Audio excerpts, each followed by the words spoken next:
ಕೇಂದ್ರ ಸರ್ಕಾರದಿಂದ ಜಾತಿ ಜನಗಣತಿಗೆ ತೀರ್ಮಾನ ವಿಚಾರದ ಬಗ್ಗೆ ಬಾಗಲಕೋಟೆಯಲ್ಲಿ ಸಿಎಂ ಸಿದ್ದರಾಮಯ್ಯ ರಿಯಾಕ್ಷನ್ ಕೊಟ್ಟಿದ್ದಾರೆ. ಜಾತಿ ಜನಗಣತಿ ಬಗ್ಗೆ ನಮ್ಮ ಪ್ರಣಾಳಿಕೆಯಲ್ಲೇ ಹೇಳಿದ್ವಿ, ಸಾಮಾಜಿಕ ಆರ್ಥಿಕ ಜಾತಿ ಜನಗಣತಿ ಮಾಡ್ತೀವಿ ಅಂತ ಹೇಳಿದ್ವಿ. ನನಗೆ ಗೊತ್ತಿಲ್ಲ ಅವರು ಯಾವ ಜನಗಣತಿ ಮಾಡ್ತಾರೆ ಅಂತ. ಅವರು ಸಾಮಾಜಿಕ ಜನಗಣತಿ ಮಾಡ್ತಾರಾ, ಆರ್ಥಿಕ ಜನಗಣತಿ ಮಾಡ್ತಾರಾ ಅಥವಾ ಜಾತಿ ಜನಗಣತಿ ಮಾಡ್ತಾರಾ ನನಗೆ ಗೊತ್ತಿಲ್ಲ. ಅದನ್ನು ನೋಡ್ಬಿಟ್ಟು ನಾನು ಪ್ರತಿಕ್ರಿಯೆ ಕೊಡ್ತೀನಿ. ಈಗಿನದು ಕೇವಲ ಜಾತಿ ಗಣತಿ ಜನಗಣತಿ ಮಾಡ್ತೀವಿ ಅಂತ ಹೇಳಿದ್ದಾರೆ. ಸಾಮಾಜಿಕ ಆರ್ಥಿಕ ಸರ್ವೆ ಬಹಳ ಮುಖ್ಯ. ಸಾಮಾಜಿಕ ನ್ಯಾಯ ಕೊಡಬೇಕಾದ್ರೆ ಸಾಮಾಜಿಕ ಆರ್ಥಿಕ ಸರ್ವೆ ಮಾಡಬೇಕಾಗತ್ತೆ ಅಂತ ಹೇಳಿದ್ದಾರೆ ಸಿಎಂ ಸಿದ್ದರಾಮಯ್ಯ.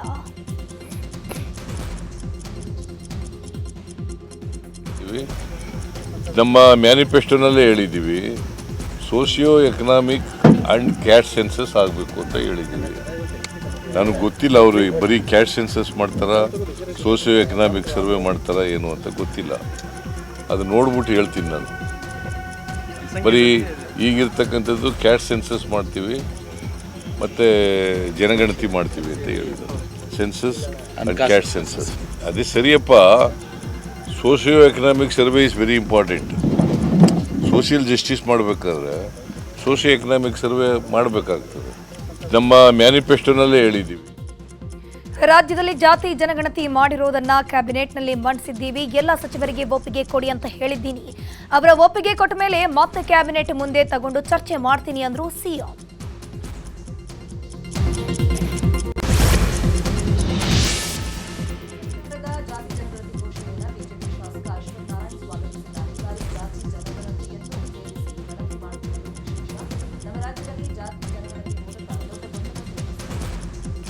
ರಾಜ್ಯದಲ್ಲಿ ಅವೈಜ್ಞಾನಿಕವಾಗಿ ಸಮೀಕ್ಷೆ ಮಾಡಲಾಗಿದೆ. ಈ ಬಗ್ಗೆ ಸಂಬಂಧಪಟ್ಟವರು ಈಗಾಗಲೇ ಅಭಿಪ್ರಾಯ ತಿಳಿಸಿದ್ದು, ಕಾಂಗ್ರೆಸ್ ಸರ್ಕಾರ ಸಮಾಜಗಳ ಮಧ್ಯೆ ಒಡಕು ತಂದು ಗೊಂದಲ ಮೂಡಿಸಿತ್ತು. ಈಗ ಕೇಂದ್ರವೇ ಎಲ್ಲ ಗೊಂದಲಕ್ಕೆ ತೆರೆ ಎಳೆದು ಜಾತಿ ಗಣತಿ ಮಾಡುವ ಘೋಷಣೆ ಮಾಡಿದೆ ಅಂತ ಹೇಳಿದ್ರು.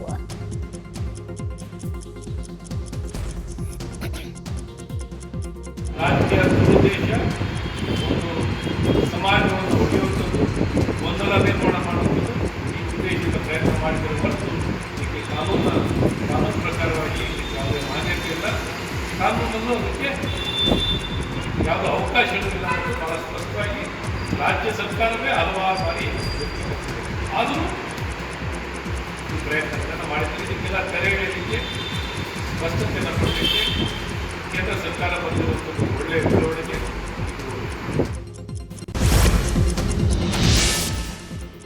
ಸಂಸದ ಗೋವಿಂದ ಕಾರಜೋಳ ಜಾತಿ ಜನಗಣತಿ ವಿಚಾರವಾಗಿ ಪ್ರತಿಕ್ರಿಯೆಯನ್ನು ಕೊಟ್ಟಿದ್ದಾರೆ. ಕೇಂದ್ರ ಸರ್ಕಾರ ತೆಗೆದುಕೊಂಡ ಜಾತಿ ಗಣತಿ ನಿರ್ಣಯ ಐತಿಹಾಸಿಕವಾಗಿದೆ. ಈ ನಿರ್ಣಯವನ್ನ ಸ್ವಾಗತ ಮಾಡ್ತೀವಿ ಅಂತ ಹೇಳಿದ್ದಾರೆ.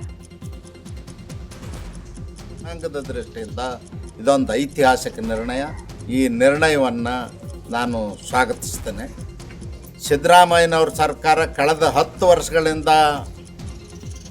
ಜಾತಿ ಗಣತಿ ಮಾಡ್ತೇನೆ ಅಂತ ಹೇಳಿ ಯಾವ ಲಾಭವೂ ಹಿಂದುಳಿದಂಥ ಜನರಿಗೆ ಕೊಡದೇನೆ ಕೇವಲ ಜಾತಿಗಳ ಮಧ್ಯೆ ವಿಷಬೀಜ ಬಿತ್ತಿ ಕಂದಕ ನಿರ್ಮಾಣ ಮಾಡ್ತಕ್ಕಂಥ ಕೆಲಸವನ್ನು ಸಿದ್ದರಾಮಯ್ಯನವ್ರ ಸರ್ಕಾರ ಮಾಡಿತು. ಪ್ರಧಾನಮಂತ್ರಿ ನರೇಂದ್ರ ಮೋದಿಜಿಯವರ ಸಚಿವ ಸಂಪುಟದ ಸಭೆಯಲ್ಲಿ ಜನಗಣತಿ ಜೊತೆಯಲ್ಲಿ ಜಾತಿ ಗಣತಿ ಕೇಂದ್ರದಿಂದ ಜನಗಣತಿ ಮಾಡುವ ವಿಚಾರಕ್ಕೆ ಸಂಬಂಧಪಟ್ಟಂತೆ ಧಾರವಾಡದಲ್ಲಿ ಸಚಿವ ಸಂತೋಷ್ ಲಾಡ್ ರಿಯಾಕ್ಷನ್ ಕೊಟ್ಟಿದ್ದಾರೆ. ಮೊದಲು ಅವರು ಜನಗಣತಿ ಮಾಡೋದಿಲ್ಲ ಅಂತ ಹೇಳಿದ್ರು.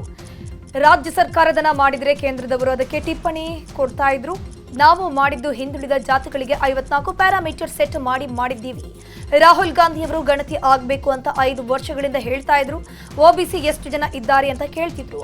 ಈಗ ಬಿಹಾರ ಚುನಾವಣೆ ಸಮೀಪ ಬಂದಿದೆ. ಅವರು ಏನಾದ್ರೂ ಹೊಸ್ತು ತರಬೇಕಲ್ವಾ? ಈಗ ಇದನ್ನು ತಂದು ಕಾಂಗ್ರೆಸ್ ಮೇಲೆ ಗೂಬೆ ಕೂರಿಸುವಂತಹ ಕೆಲಸ ಮಾಡೋದಷ್ಟೇ ಅಂತ ಹೇಳಿದ್ರು. ಮಾಡಲ್ಲ ಅಂತ ಹೇಳ್ತಾ ಇದ್ರು ಯಾರು? ಕೇಂದ್ರ ಸರ್ಕಾರ. ರಾಜ್ಯ ಸರ್ಕಾರಗಳು ಮಾಡಿದ್ರೆ ಇವ್ರದೇ ಒಂದು ವಿಶೇಷ ಆದಂಥ ಟಿಪ್ಪಣಿ ಕೊಡ್ತಾ ಇದ್ರು.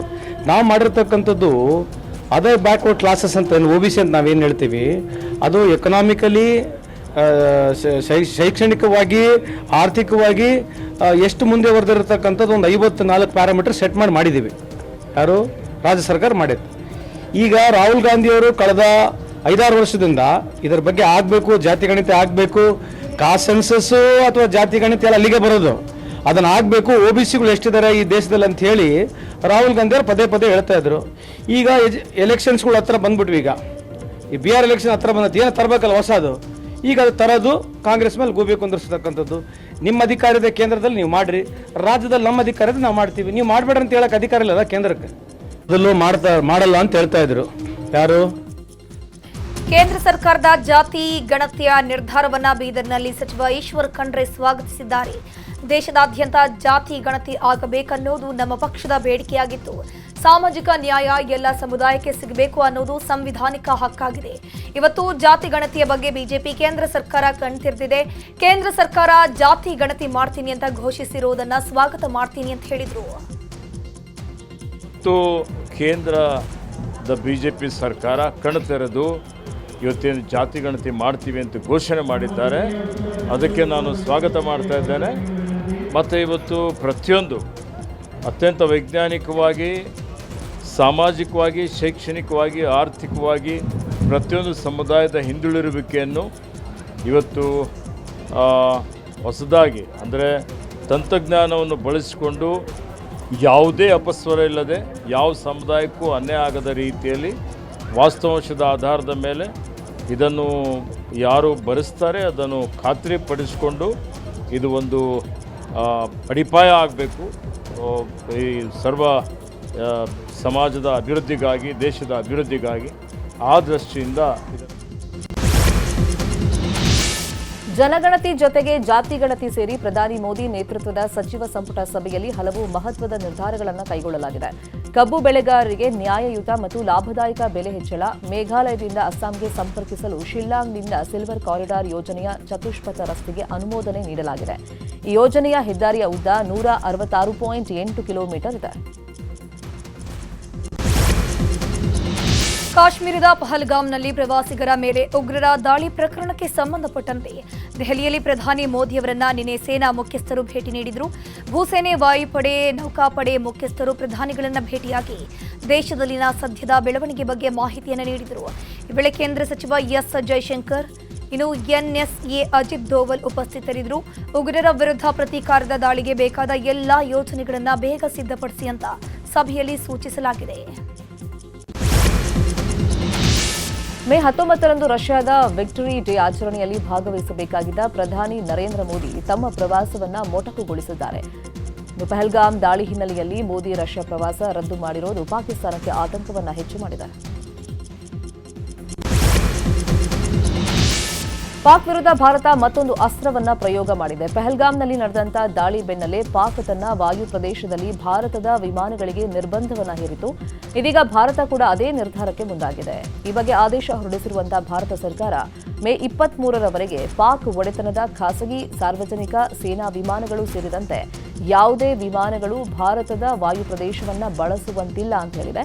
ಭಾರತದ ಭದ್ರತೆಯ ದೃಷ್ಟಿಯಿಂದ ಈ ನಿರ್ಧಾರವನ್ನು ಕೈಗೊಂಡಿರುವುದಾಗಿ ಭಾರತ ಹೇಳಿಕೊಂಡಿದೆ.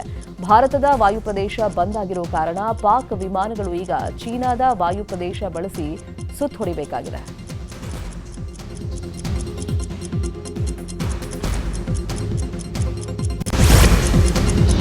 ಪಹಲ್ಗಾಮ್ ಉಗ್ರರ ದಾಳಿಗೆ ಪ್ರತೀಕಾರವಾಗಿ ಭಾರತ ಸಿಂಧೂ ನದಿ ಒಪ್ಪಂದವನ್ನು ರದ್ದು ಮಾಡಿತ್ತು. ಇದರ ಪರಿಣಾಮ ಪಾಕಿಸ್ತಾನದಲ್ಲಿ ಹರಿಯುತ್ತಿರುವ ಚೆನಾಬ್ ನದಿಯ ನೀರಿನ ಮಟ್ಟ ಭಾರೀ ಇಳಿಕೆಯಾಗಿದೆ.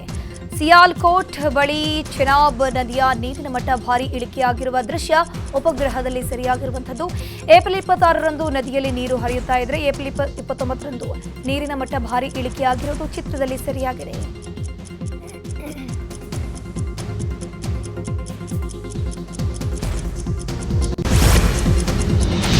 ಪಹಲ್ಗಾಮ್ ಉಗ್ರರ ದಾಳಿಯನ್ನು ಖಂಡಿಸಿ ಉತ್ತರ ಕನ್ನಡ ಜಿಲ್ಲೆಯ ಅಂಕೋಲಾದಲ್ಲಿ ಪಾಕಿಸ್ತಾನದ ವಿರುದ್ಧ ಆಕ್ರೋಶ ವ್ಯಕ್ತವಾಗಿದೆ. ಪಟ್ಟಣದ ಬಸ್ ನಿಲ್ದಾಣದ ಎದುರು ಅಪರಿಚಿತರು ರಸ್ತೆಗೆ ಪಾಕಿಸ್ತಾನದ ಧ್ವಜವನ್ನು ಅಂಟಿಸಿ ಆಕ್ರೋಶವನ್ನು ವ್ಯಕ್ತಪಡಿಸಿದ್ದಾರೆ. ವಿಷಯ ತಿಳಿದು ಸ್ಥಳಕ್ಕೆ ಆಗಮಿಸಿದ ಪೊಲೀಸರು ನೆಲಕ್ಕೆ ಅಂಟಿಸಿದ್ದ ಪಾಕ್ ಧ್ವಜವನ್ನು ಕಿತ್ತೆಸೆದರು.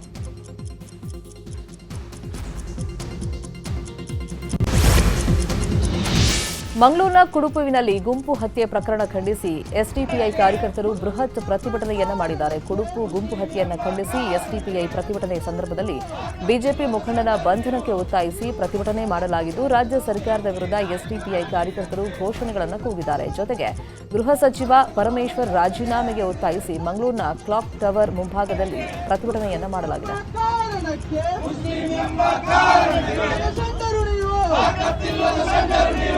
ನೀವು ನಮಗೆ ಲೆಕ್ಕಕ್ಕೆ ಇಲ್ಲ. ಕನ್ನಡ ಮರತ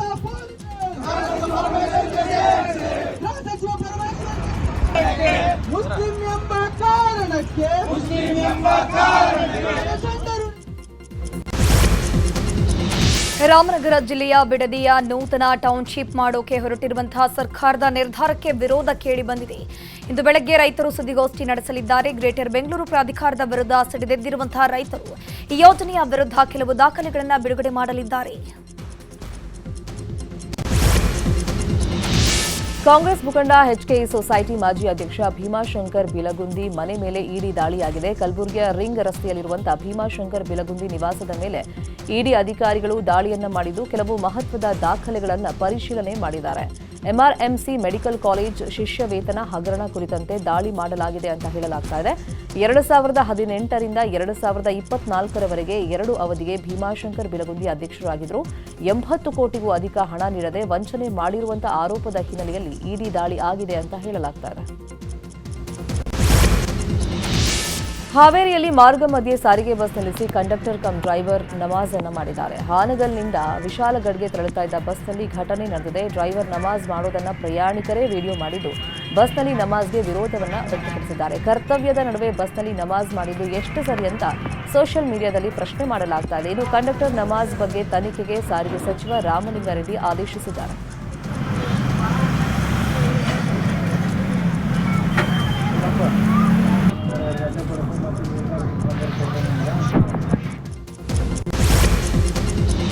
ಮಂಗಳೂರು ನಗರದ ಮೇರಿ ಹಿಲ್ನ ಕೊರಗಜ್ಜನ ಕಟ್ಟಿಯಲ್ಲಿ ಕಳ್ಳನೋರ್ವ ಹುಂಡಿ ಕದ್ದು ಎಸ್ಕೇಪ್ ಆಗಿದ್ದಾನೆ.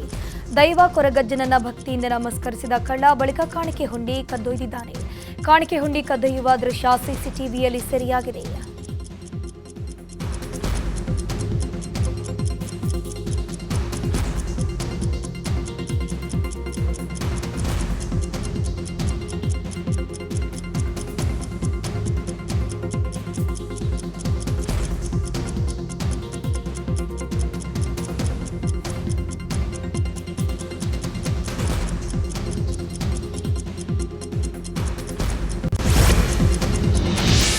ದಕ್ಷಿಣ ಕನ್ನಡ ಜಿಲ್ಲೆಯ ಕಡಬದಲ್ಲಿ ಹಿಂದೂ ಯುವತಿಯರ ಜೊತೆ ಅನ್ಯ ಕೋಮಿನ ಯುವಕ ಪ್ರಯಾಣ ಮಾಡ್ತಾ ಇದ್ದಾನೆ ಅನ್ನೋ ಸುದ್ದಿ ಕೇಳಿಬಂದಿತ್ತು. ಅನ್ಯ ಕೋಮಿನ ಯುವಕನ ಜೊತೆಗೆ ಹಿಂದೂ ಯುವತಿಯರಿದ್ದಾರೆ ಅನ್ನೋ ಮಾಹಿತಿ ಲಭ್ಯವಾಗ್ತಾ ಇದ್ದಂಗೆ ಹಿಂದೂ ಕಾರ್ಯಕರ್ತರು ಕಡಬ ಪೊಲೀಸ್ ಠಾಣೆ ಮುಂಭಾಗ ಬಸ್ ಅನ್ನು ತಡೆದಿದ್ದಾರೆ. ತಮ್ಮ ಸಹಪಾಠಿಯೋರ್ವರ ವಿವಾಹ ಕಾರ್ಯಕ್ರಮಕ್ಕೆ ಎಲ್ಲರೂ ಒಟ್ಟಾಗಿ ತೆರಳುತ್ತಾ ಇದ್ದೀವಿ ಅಂತ ಹೇಳಿದ ಬಳಿಕ ಪೊಲೀಸರ ಮಧ್ಯಪ್ರವೇಶದಿಂದ ವಿಚಾರ ತಣ್ಣಗಾಗಿದೆ.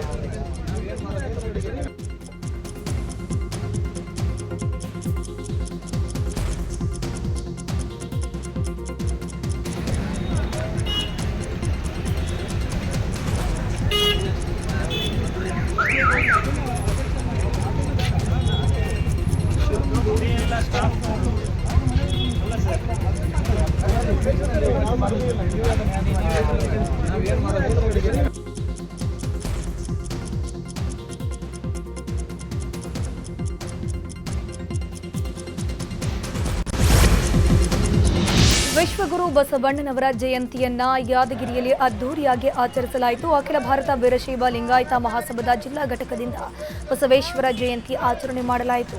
ಯಾದಗಿರಿ ನಗರದ ಬಸವೇಶ್ವರ ಗಂಜ್ ಪ್ರದೇಶದಲ್ಲಿರುವ ಬಸವೇಶ್ವರರ ಭಾವಚಿತ್ರಕ್ಕೆ ಪೂಜೆ ಸಲ್ಲಿಸಿ ಬೈಕ್ ರ್ಯಾಲಿ ನಡೆಸಲಾಯಿತು.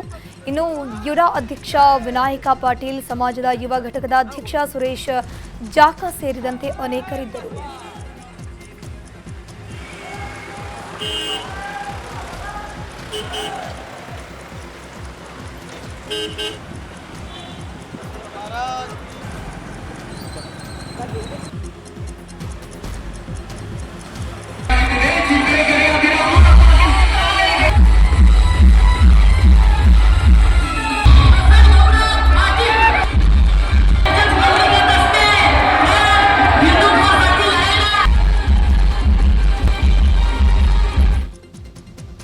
ಹುಬ್ಬಳ್ಳಿಯಲ್ಲೂ ಜಗಜ್ಯೋತಿ ಬಸವೇಶ್ವರರ ಜಯಂತಿ ಸಂಭ್ರಮ ಮನೆ ಮಾಡಿತ್ತು. ಜಯಂತಿಯ ಅಂಗವಾಗಿ ಹುಬ್ಬಳ್ಳಿಯ ವಿವಿಧೆಡೆ ಮೆರವಣಿಗೆ ನಡೆಯಿತು.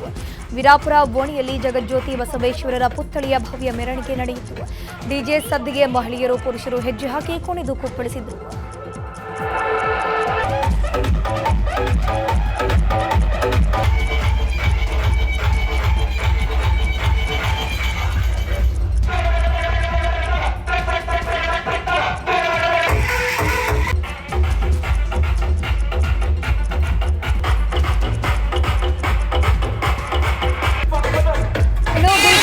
ವಿಜಯಪುರದಲ್ಲೂ ಅದ್ಧೂರಿಯಾಗಿ ಬಸವ ಜಯಂತಿ ಆಚರಿಸಲಾಯಿತು.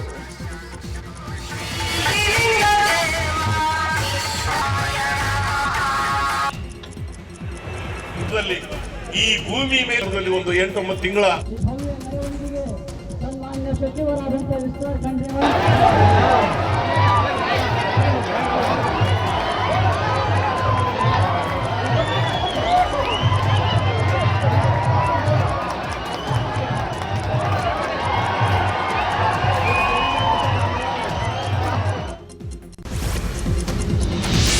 ಇನ್ನು ವಿಜಯಪುರದಲ್ಲೂ ಅದ್ಧೂರಿಯಾಗಿ ಬಸವ ಜಯಂತಿಯನ್ನು ಆಚರಿಸಲಾಯಿತು. ನಗರದ ರಾಮ ಮಂದಿರದಿಂದ ಶಿವಾಜಿ ವೃತ್ತದವರೆಗೆ ಬಸವೇಶ್ವರ ಭಾವಚಿತ್ರದ ಮೆರವಣಿಗೆಯನ್ನು ಮಾಡಲಾಯಿತು. ಶಾಸಕ ಬಸನಗೌಡ ಪಾಟೀಲ್ ಯತ್ನಾಳ್ ನೇತೃತ್ವದಲ್ಲಿ ಮೆರವಣಿಗೆ ನಡೆಯಿತು. ಹಿಂದೂ ಸಂಘಟನೆಯ ಮುಖಂಡರು, ನಟ ವಸಿಷ್ಠ ಸಿಂಹ, ತನಿಷಾ ಕುಪ್ಪಂಡ, ಗಿಲ್ಲಿ ನಟ ಕೆಜಿಎಫ್ ಗಣೇಶ್ ಪಾಲ್ಗೊಂಡಿದ್ದರು. ಈ ಕಾರ್ಯಕ್ರಮದಲ್ಲಿ ಮಾತನಾಡಿದ ಯತ್ನಾಳ್, ನನ್ನ ವಿರುದ್ಧ ಪ್ರತಿಭಟನೆಯಲ್ಲಿ ಕೆಲವರು ಭಾಷಣ ಮಾಡಿದ್ರು. ನಾವು ಯಾವುದಕ್ಕೂ ಅಂಜುವಂತ ಮಕ್ಕಳಲ್ಲ. ಈ ದೇಶದ ಅನ್ನ ತಿಂದು ಪಾಕಿಸ್ತಾನ ಪರವಾಗಿ ಮಾತನಾಡೋರಿಗೆ ಏನು ಮಾಡಬೇಕು ಅಂತ ಹೇಳಿ ಕಿಡಿಕಾರಿದರು. 2028 ಕರ್ನಾಟಕದಾಗ ಭಗವಾರ್ ರಾಜ ಬರ್ತದೆ. ಎಲ್ಲರೂ ಕಡೆ ಭಗವಾ ರಾಜ ತರ್ತಿರಲ್ಲೋ, ಪಾಕಿಸ್ತಾನಕ್ಕೆ ಮೆಟ್ಟಲ್ಲಿ ಹೊಡಿತಿರಲ್ಲೋ. ಪಾಕಿಸ್ತಾನಕ್ಕೆ ಮೆಟ್ಟಲು ಹೊಡಿದಕ್ಕೇನು ಪೊಲೀಸರದ ಅಬ್ಜೆಕ್ಷನ್ ಇಲ್ಲಲ್ಲ. ಹಾಂ, ಪಾಕಿಸ್ತಾನಕ್ಕೆ ಮೆಟ್ಲೆ ನಾವು ಹೊಡ್ಯಾವ್ರಿ, ಕರ್ನಾಟಕದಾಗ ಭೋಗ ಜಾಂಡ ಹಾರಿಸವ್ರೆ. ನಾ ಪೊಲೀಸರಿಗೆ ಒಂದು ಕಿವಿ ಮಾತು ಹೇಳ್ತೀನಿ. ನಿನ್ನೆ ಯಾರ್ಯಾರು ಏನೇನು ಮಾತಾಡ್ಯಾರಲ್ಲ, ಅವರಿಗೆ ನೀವು ಸ್ವಯಂ ಪ್ರೇರಣೆ ಕೇಸ್ ಹಾಕಬೇಕು. ಯಾಕಂದ್ರೆ ನಿಮಗೂ ಮುಖ್ಯಮಂತ್ರಿ ಹೊಡಿಲಾಕತ್ತಾನ. ಇನ್ನು ಕೂಡಲ ಸಂಗಮ ಪೀಠದ ಬಸವ ಜಯ ಮೃತ್ಯುಂಜಯ ಸ್ವಾಮೀಜಿ ಮಾತನಾಡಿ, ದೆಹಲಿಯಲ್ಲಿ ಬಸವ ಪುತ್ಥಳಿ ಸ್ಥಾಪನೆಯಾಗಿದ್ದು ಯತ್ನಾಳ್ ಕಾಲದಲ್ಲಿ ಬಿಜೆಪಿ ಮುಖಂಡರು ಯತ್ನಾಳ್ರನ್ನ ವಾಪಸ್ ಪಕ್ಷಕ್ಕೆ ಸೇರಿಸಿಕೊಳ್ಳುವಂತ ಭರವಸೆಯನ್ನು ಕೊಟ್ಟಿದ್ದಾರೆ. ದೇಶಕ್ಕಾಗಿ ಯಾವುದೇ ಹೋರಾಟಕ್ಕೂ ನಾವು ಕೈ ಜೋಡಿಸ್ತೀವಿ ಅಂತ ಹೇಳಿದ್ರು. ಬಸ್ ನೋಡ್ರಂತಂದ್ರೆ ಒಂದು ಭಕ್ತಿವಂತ ಅನ್ನುವಂಥದ್ದನ್ನು ಇವತ್ತು 20,000 ಸಂಖ್ಯೆಯಲ್ಲಿ ನೀವೆಲ್ಲರೂ ತೋರಿಸ್ಕೊಡೋದ್ರ ಮೂಲಕವಾಗಿ ಅವ್ರ ಜೊತೆ ನಾವು ಇದೀವಿ ಅನ್ನೋದನ್ನು ಮತ್ತೊಮ್ಮೆ ಸಾಬೀತುಪಡಿಸುವಂಥ ಕೆಲಸವನ್ನು ತಾವೆಲ್ಲರೂ ಸಹ ಮಾಡಿದಿರಿ. ನಂದು ಗಡಿಯವರು ನಿಮ್ಮೆಲ್ಲರ ಸಹಕಾರದೊಂದಿಗೆ ಇಷ್ಟೊಂದು ಅದ್ದೂರಿಯಾಗಿರ್ತಕ್ಕಂಥ ಬಸವ ಜಯಂತಿನ ಆಚರಣೆ ಮಾಡೋದ್ರ ಮೂಲಕವಾಗಿ ಸರ್ಕಾರದವ್ರ ಬಸವ ಜಯಂತಿ ಮಾಡೋದು ದೊಡ್ಡ ಮಾತಲ್ಲ, ಅದು ಜನರ ಬಸವ ಜಯಂತಿ ಮಾಡೋದಿದೆಯಲ್ಲ ಅದು ಬಹಳ ದೊಡ್ಡ ಮಾತನ್ನೋದನ್ನು ವಿಜಯಪುರ ಜನತೆ ತೋರಿಸ್ಕೊಟ್ಟಿದ್ದೀರಿ ಎನ್ನುವಂಥ ಮಾತು ಹೇಳಕ್ಕೆ ಇಚ್ಛೆ ಪಡ್ತೀನಿ.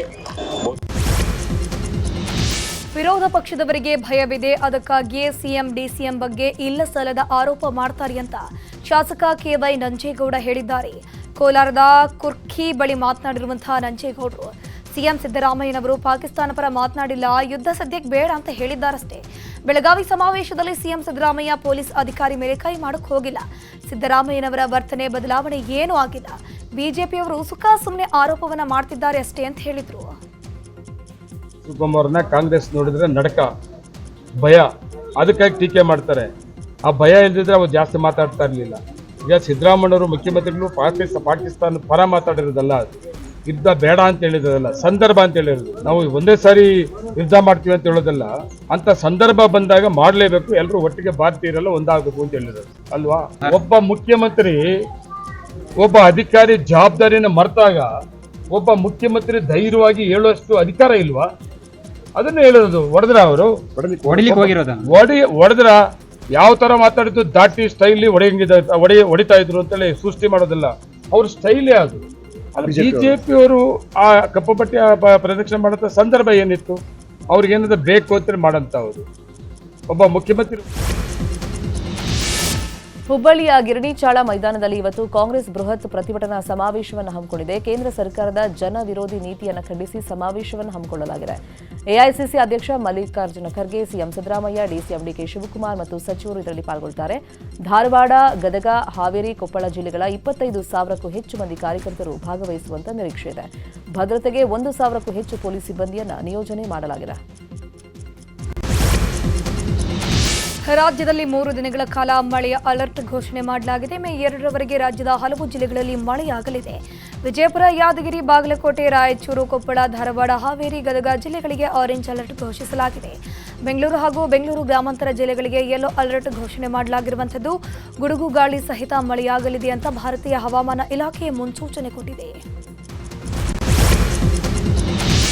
ಆಂಧ್ರಪ್ರದೇಶದ ರಾಜ್ಯಪಾಲ ಎಸ್ ಅಬ್ದುಲ್ ನಜೀರ್ ಉಡುಪಿ ಜಿಲ್ಲೆಗೆ ಆಗಮಿಸಿದರು. ಹಾವಂಚಿಯಲ್ಲಿರುವಂತಹ ಎಂಎಚ್ಆರ್ಸಿಯನ್ನು ಅವರು ಲೋಕಾರ್ಪಣೆ ಮಾಡಿದ್ರು. 150 ಬೆಡ್ಗಳ ವ್ಯವಸ್ಥೆ ಇರುವಂತಹ ಎಂಎಚ್ಆರ್ಸಿ ಜುಲೈನಿಂದ ಸೇವೆಗೆ ಲಭ್ಯವಾಗಲಿದೆ. ಈ ಸಮಾಜಮುಖಿ ಯೋಜನೆ ಜನರಿಗೆ ಸಹಕಾರಿಯಾಗಲಿದೆ ಅಂತ ರಾಜ್ಯಪಾಲ ಅಬ್ದುಲ್ ನಜೀರ್ ಅಭಿಪ್ರಾಯಪಟ್ಟಿದ್ದಾರೆ. ಕೋಲಾರ ಜಿಲ್ಲೆಯಲ್ಲಿ ಒಕ್ಕಲಿಗ ಸಮುದಾಯದ ಮನೆ ದೇವರ ಹೆಸರಲ್ಲಿ ಆಚರಿಸುವ ದೊಡ್ಡ ದ್ಯಾವರ ಬಂಡಿ ದ್ಯಾವರ ಊರ ಹಬ್ಬ ಬರೋಬ್ಬರಿ 43 ವರ್ಷಗಳ ನಂತರ ಮತ್ತೆ ಆರಂಭವಾಗಿದೆ. ಕೋಲಾರ ತಾಲೂಕಿನ ಕುರ್ಕಿ ಗ್ರಾಮದಲ್ಲಿ ಹಮ್ಮಿಕೊಂಡಿರುವಂತಹ ದೊಡ್ಡ ದ್ಯಾವ ಹಬ್ಬ ಒಟ್ಟು 5 ದಿನಗಳ ಕಾಲ ನಡೆಯಲಿದೆ. ಕಾರ್ಯಕ್ರಮಕ್ಕೆ ಮೊದಲ ದಿನ ಕಂದಾಯ ಸಚಿವ ಕೃಷ್ಣ ಭೈರೇಗೌಡ, ಮಾಲೂರು ಕಾಂಗ್ರೆಸ್ ಶಾಸಕ ಕೆವೈ ನಂಜೇಗೌಡ, ವಿಧಾನ ಪರಿಷತ್ನ ಸದಸ್ಯ ಅನಿಲ್ ಕುಮಾರ್, ಮಾಜಿ ಸಭಾಪತಿ ವಿಆರ್ ಸುದರ್ಶನ್ ಸೇರಿದಂತೆ ಒಕ್ಕಲಿಗ ಜನಾಂಗದ ನಾಯಕರು ಭಾಗಿಯಾಗಿದ್ದರು.